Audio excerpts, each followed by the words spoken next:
Hello my dear student, आपके अपने channel शुभ classes में आपका स्वागत है। तो दोस्तों, आज हम फिर से पॉलिटी के बहुत ही इम्पोर्टेंट क्वेश्चंस को यहाँ पे हम टेस्ट सीरीज के रूप में लेकर आए हैं, जो आपके एग्ज़ाम के लिए, चाहे वह आपका यूपीएससी एग्ज़ाम हो या फिर स्टेट वीसीएस या फिर वनडे एग्ज़ाम हो, सभी के लिए बहुत ही इम्पोर्टेंट होगा। दोस्तों सबसे पहले तो यही है कि अगर आप चैनल में पहली बार विजिट कर रहे हैं तो चैनल को सब्सक्राइब कर लें और वीडियो को शेयर करते रहें ताकि और भी स्टूडेंट्स इसका यूज़ कर पाएँ। ओके। और दोस्तों, ये जो टेस्ट सीरीज़ है तो यहाँ पे हम 1000+ क्वेश्चंस को यहाँ पे हम जानेंगे और आपके लिए ये बहुत ही यूज़फुल होगा दोस्तों। तो इसको एंड तक देखें और इन क्वेश्चंस को आप जमकर प्रैक्टिस करें कि आप बेहतर से बेहतर आप यहाँ से स्कोर कर पाएँ और एक अंडरस्टैंडिंग डेवलप कर पाएँ। ओके, तो इसी के साथ स्टार्ट करते हैं।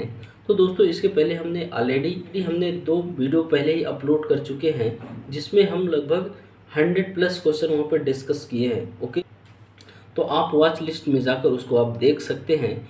और हमने यहाँ पे जो भाग 1 से लेकर भाग 12 तक एक एक करके जितने भी क्वेश्चन हर एक सेगमेंट से बन रहे हैं सभी को यहाँ पे हम डिस्कस करेंगे। ठीक है, और उनके क्वेश्चंस को देखेंगे कि आपके लिए बहुत ही इम्पोर्टेंट हो। ओके, तो स्टार्ट करते हैं। क्वेश्चन है कि राज्य पुनर्गठन 1956 के पश्चात राज्य और संघ शासित क्षेत्रों की संख्या क्रमशः हो गई है। 16 और 3 हो गई है, 15 और 6 हो गई है, ठीक है, 14 और 5 हो गई है, 14 और 7 हो गई थी। ठीक है, तो कितनी हो गई थी दोस्तों? तो आपका जो राइट आंसर होगा यहाँ से वह आपका ऑप्शन नंबर ग होगा। ठीक है, ऑप्शन नंबर ग होगा, 14 और 5। ठीक है, तो राज्य पुनर्गठन 1956 के पश्चात जो राज्य और संघ शासित क्षेत्र थे उनकी संख्या 14 और 5 हो गई थी क्रमशः। नेक्स्ट क्वेश्चन है कि भारत किस प्रकार अन्य राज्य क्षेत्र अर्जित कर भारतीय संघ में सम्मिलित कर सकता है? विधिक न्यायालय द्वारा, ठीक है, संधि द्वारा, अभ्यर्पण द्वारा, ठीक है, विजय द्वारा या फिर उपयुक्त सभी। ओके, तो दोस्तों बहुत इंपॉर्टेंट क्वेश्चन है। इस तरह का क्वेश्चन हमेशा एग्जाम में पूछा जाता है। तो इसका जो राइट आंसर है वह ऑप्शन नंबर अंगा होगा। ठीक है, उपयुक्त सभी द्वारा। ठीक है, नेक्स्ट जो क्वेश्चन है कि भारत ने करायकल, माहे यनाम सहित पांडिचेरी की फ्रांसीसी बस्ती, ठीक है, को फ्रांसीसी सरकार ने किस वर्ष भारत को अध्यार्पित किया? बहुत शानदार क्वेश्चन है दोस्तों। ऑप्शन ए है 1952 है, 1954 है, ठीक है, 1955 है और 1958 है। बहुत शानदार क्वेश्चन है। तो इसका जो राइट आंसर होगा तो दोस्तों 1954 होगा, ऑप्शन नंबर ख होगा। ओके, नेक्स्ट क्वेश्चन है कि पुडुचेरी, पूर्ववर्ती क्या है, पांडिचेरी बोला जाता था, को किस वर्ष भारतीय संघ में सम्मिलित किया गया? 1956 में, 1959 में, 1962 में या फिर 1963 में। ओके, तो दोस्तों इसका जो राइट आंसर होगा वह आपका ऑप्शन नंबर ग होगा, 1962 में। ओके, बहुत शानदार क्वेश्चन है। नेक्स्ट क्वेश्चन है किस वर्ष गोवा सहित अन्य पुर्तगाली बस्तियों को भारतीय संघ का राज्य क्षेत्र बनाया गया? तो 1960 में, 1962 में, 1963 में या फिर 1965 में। ओके, तो दोस्तों इसका जो राइट आंसर होगा वह आपका ऑप्शन नंबर ख होगा, 1962 में। ओके, नेक्स्ट क्वेश्चन है कि संविधान लागू होने के पश्चात निम्न में से कौन भारतीय संघ का आरक्षित राज्य था? दादर व नगर हवेली था, लक्षद्वीप समूह था, अंडमान निकोबार द्वीप समूह है या फिर सिक्किम है। बहुत शानदार क्वेश्चन है दोस्तों। तो जो इसका राइट आंसर होगा ऑप्शन नंबर घ होगा, सिक्किम। ठीक है, ऑप्शन नंबर घ सिक्किम होगा। ओके, नेक्स्ट क्वेश्चन है कि किस वर्ष सिक्किम को भारतीय संघ में संयुक्त राज्य के रूप में शामिल किया गया? 1971 में, 1972 में, 1974 में, 1975 में। ओके, बहुत शानदार क्वेश्चन है दोस्तों। क्वेश्चन है कि किसी राज्य से कोई क्षेत्र पृथक कर या दो से अधिक राज्यों को मिलाकर किसी राज्य क्षेत्र को किसी राज्य के साथ मिलाकर नए राज्य का निर्माण कौन कर सकता है? तो राष्ट्रपति कर सकता है, संसद कर सकती है, क्षेत्रीय परिषद कर सकती है, फिर संबंधित राज्य कर सकती है। बहुत शानदार क्वेश्चन है दोस्तों, हमेशा ये कन्फ्यूज़न वाले क्वेश्चंस यहाँ से बनते हैं। तो दोस्तों आपको बिल्कुल कंफ्यूज नहीं होना है दोस्तों। तो किसी राज्य को पृथक करना हो या दो से अधिक राज्यों को मिलाना हो या राज्यों को मिलाकर किसी राज्य क्षेत्र को एक राज्य के रूप में निर्माण करना हो, तो यह जब तक संसद की बैठक नहीं होगी तब तक संभव नहीं होगा। तो इसका जो राइट आंसर होगा वह खा होगा। नेक्स्ट क्वेश्चन है कि राज्यों के पुनर्गठन हेतु क्या संवैधानिक संशोधन आवश्यक है? हाँ, नहीं, कुछ मामलों में, निश्चित नहीं। ओके, तो इसका जो राइट आंसर होगा नहीं। ठीक है, तो राज्यों के पुनर्गठन हेतु क्या संशोधन आवश्यक है? तो बिल्कुल नहीं है। ओके, नेक्स्ट क्वेश्चन है कि राष्ट्रों के पुनर्गठन हेतु विधेयक को संसद में प्रस्तुत करने से पूर्व क्या राष्ट्रपति की सिफारिश आवश्यक होती है? हाँ, नहीं, केवल पूर्वोत्तर क्षेत्रों के राज्यों के लिए, अनुसूचित जनजाति बहुल राज्यों के लिए। ओके, तो दोस्तों इसका जो राइट आंसर होगा तो वह आपका ऑप्शन नंबर का होगा, हाँ। ठीक है, तो राज्यों के पुनर्गठन हेतु विधेयक को संसद में प्रस्तुत करने के पूर्व, है ना, राष्ट्रपति की सिफारिश की आवश्यकता होती है। तो दोस्तों सबसे पहले तो यही है, संसद का कोई भी काम होता है तो वह राष्ट्रपति के बिना अनुमति के नहीं होता। ठीक है, या बिना सिफारिश के नहीं होता। कोई भी काम के लिए सबसे पहले राष्ट्रपति की सिफारिश आवश्यक होती है। ओके, तो इसका जो राइट आंसर होगा वह का होगा। ओके, नेक्स्ट क्वेश्चन है कि राज्यों के पुनर्गठन के लिए विधेयक को संबंधित राज्यों के विधानमंडल को उनके विचार के लिए भेजा जाता है। यह प्रक्रिया कब अपनाई जाती है? ठीक है, राष्ट्रपति की सिफारिश के पूर्व, राष्ट्रपति के सिफारिश के पश्चात, संसद द्वारा पारित होने के पश्चात, किसी भी समय। ओके, तो दोस्तों इसका जो राइट आंसर होगा वह आपका ऑप्शन नंबर का होगा, है ना, राष्ट्रपति के सिफारिश के पूर्व। ठीक है, तो राज्यों के पुनर्गठन के लिए विधेयक को संबंधित राज्यों के विधानमंडल को उनके विचार के लिए भेजा जाता है, तो यह राष्ट्रपति के सिफारिश के पूर्व भेजा जाता है। ठीक है, नेक्स्ट क्वेश्चन है कि राज्य के निषेध तत्वों का उल्लेख संविधान के किस भाग में है? भाग 3 में, भाग 2 में है, 3 में है, भाग 4 में है, भाग 5 में है। ओके, तो दोस्तों इसका जो राइट आंसर होगा वह ऑप्शन नंबर का होगा, है ना, भाग 4 में नीति निर्देशक तत्वों का उल्लेख किया गया है। ओके, नेक्स्ट क्वेश्चन है कि संविधान के किन अनुच्छेदों में राज्य के नीति निर्देशक तत्वों का उल्लेख है? अनुच्छेद 33 से 46 तक है, अनुच्छेद 34 से 38 तक है, अनुच्छेद 36 से 51 तक है, या फिर अनुच्छेद 37 से 52 है। बहुत शानदार क्वेश्चन है दोस्तों। तो इसका जो राइट आंसर होगा वह आपका ऑप्शन नंबर ग होगा। 36 से 51 तक राज्य के निर्देशक तत्वों का उल्लेख किया गया है। नेक्स्ट क्वेश्चन है कि विधि निर्माण में राज्य के निर्देशक तत्वों का अनुपालन करना किनका कर्तव्य है? केंद्र सरकार का है, राज्य सरकार का है, उपयुक्त दोनों, या उपयुक्त में से कोई नहीं। ओके, तो दोस्तों इसका जो राइट आंसर होगा ऑप्शन नंबर ग होगा। ठीक है, उपयुक्त दोनों।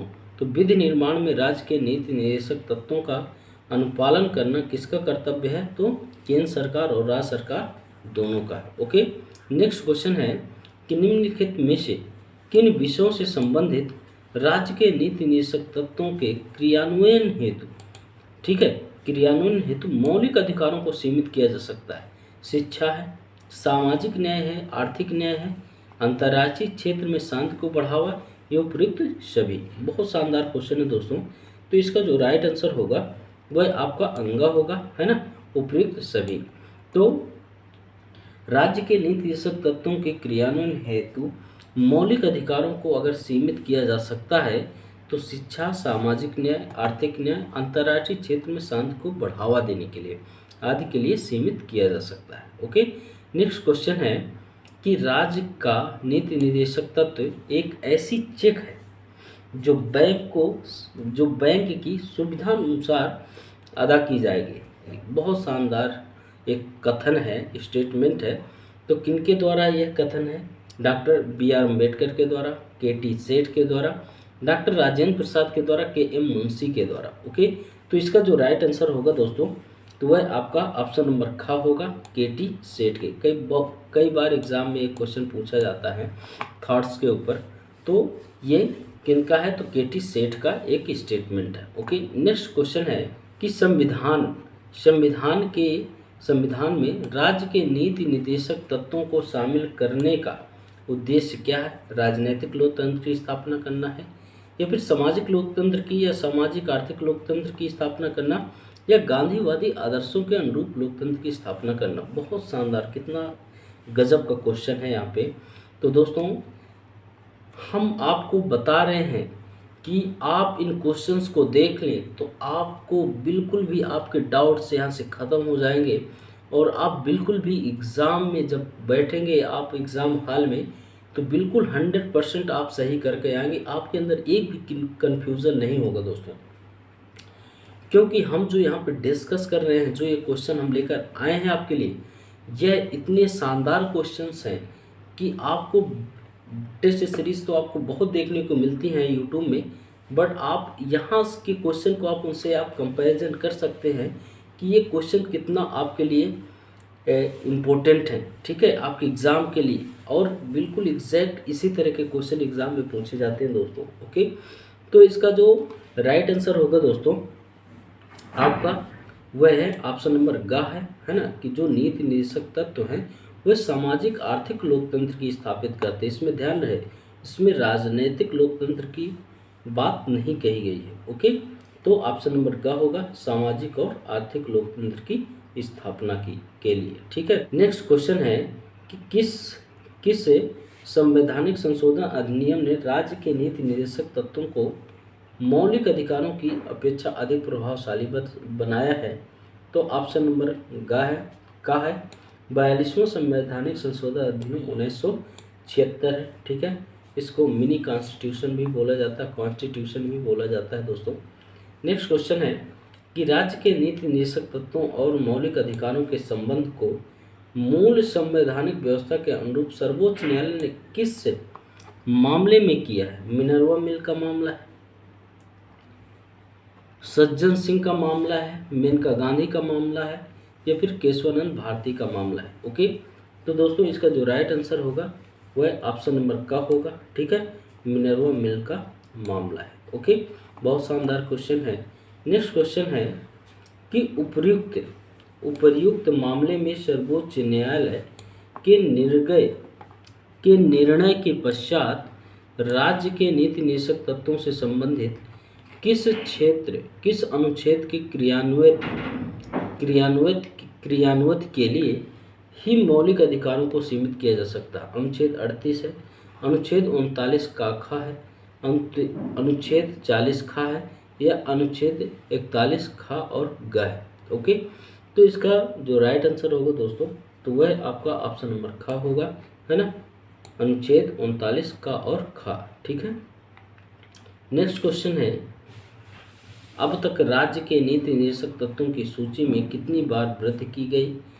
1 बार, 2 बार, 3 बार की गई, या फिर 4 बार की गई? ओके, तो इसका जो राइट आंसर होगा दोस्तों वह ऑप्शन नंबर ख होगा, 2 बार की गई। ठीक है, नेक्स्ट क्वेश्चन है, क्या राज्य के नीति निर्देशक तत्वों में भारतीय नागरिकों के लिए एक समान सिविल संहिता प्राप्त करने की बात कही गई है?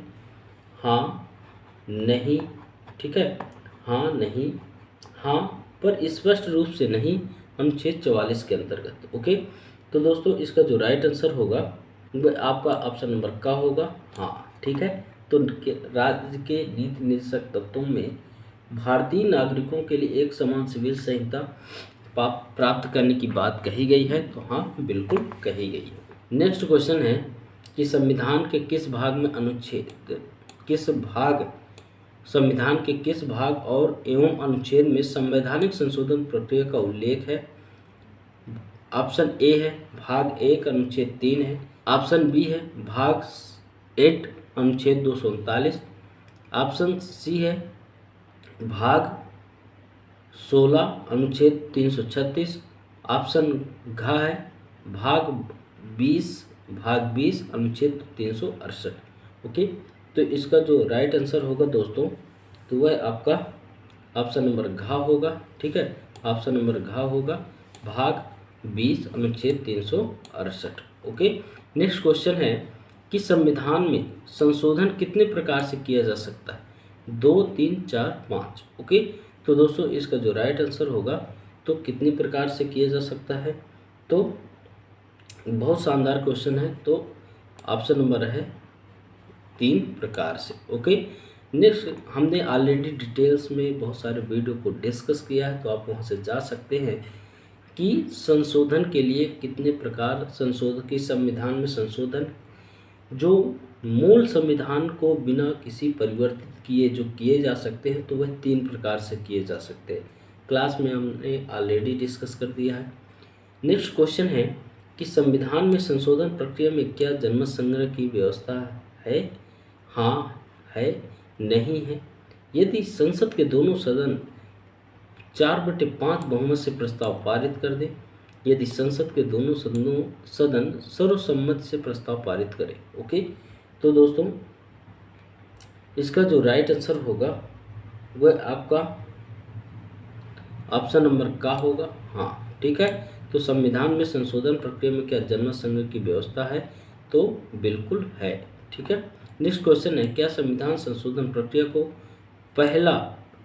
संशोधन प्रक्रिया की पहल सामान्यतः राज्य विधानमंडल कर सकता है? हाँ, नहीं।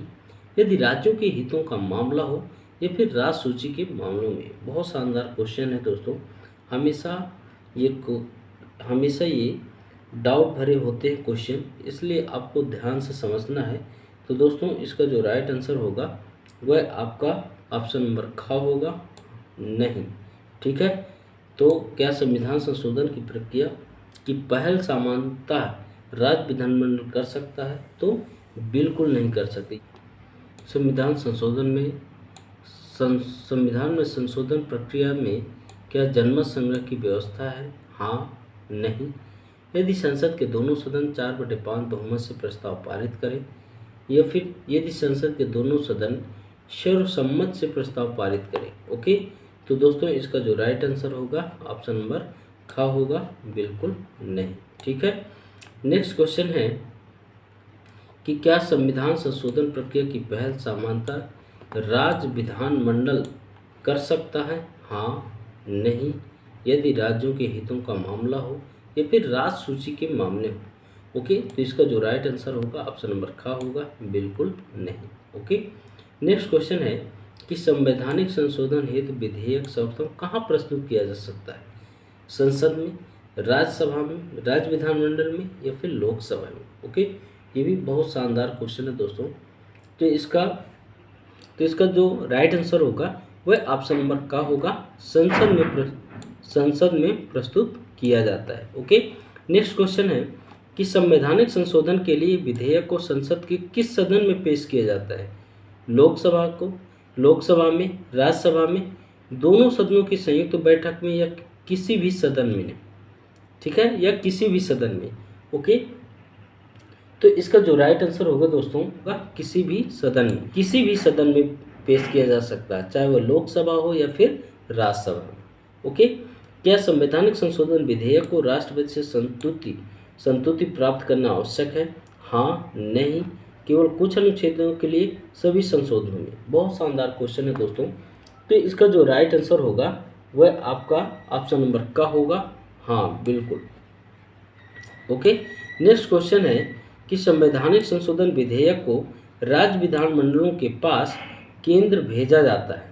ठीक है, राष्ट्रपति की संस्तुति मिलने के पूर्व, राष्ट्रपति की संस्तुति मिलने के पश्चात, किसी भी समय संशोधन प्रस्तुत करने के पूर्व। ओके, तो दोस्तों इसका जो राइट आंसर होगा तो वह आपका कौन सा होगा?